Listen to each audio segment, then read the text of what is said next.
ত্রিপুরা বিধানসভার পদচিহ্ন স্মৃতির পথ বেঁধে সম্মান, দায়বদ্ধতা ও গৌরবের যাত্রা উপলক্ষে এক বৃক্ষরোপণ কর্মসূচির আয়োজন করা হয় বিধানসভা চত্বরে।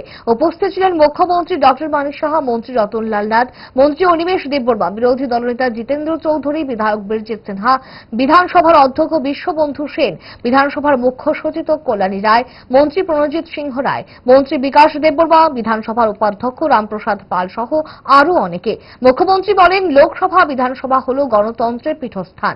সেখানে বাকবিতণ্ডা হবে, পক্ষের বিপক্ষের সবারই কথা জনস্বার্থে শেষ পর্যন্ত সিদ্ধান্ত সাধারণ মানুষের জন্য কি কি কাজে আসবে এইসব, এটাই গুরুত্বপূর্ণ। এই যে বিধানসভা, লোকসভা, রাজ্যসভা, এগুলো হচ্ছে আমাদের গণতন্ত্রের পীঠস্থান। সেখানে বাকবিতণ্ডা হবে। ওনারা বিপক্ষের যে বিষয়টা, বিপক্ষ শব্দ বলবো, অপোজিশন বললে বিষয়টা মনে হয় বিরোধী, আমরা বিরোধী বলি। আমার মনে হয় বিপক্ষের লোক কি বলছে সেটা বলা উচিত। তাহলে উনাদেরও মতামত আমরা নিই। আর গণতন্ত্রের যা যা আমরা সবসময় বলি যে গণতন্ত্রের এই বিধানসভা, পার্লামেন্ট এবং রাজ্যসভা, এগুলোর মধ্যে কিন্তু বিভিন্ন বিষয় নিয়ে আলোচনা, এবং সবকটাই কিন্তু জনস্বার্থেই আলোচনা হয় এবং শেষ পর্যন্ত গিয়ে একটা ডিসিশনে আসে যে মানুষের জন্য, সাধারণ মানুষের জন্য কি কি কাজে আসবে।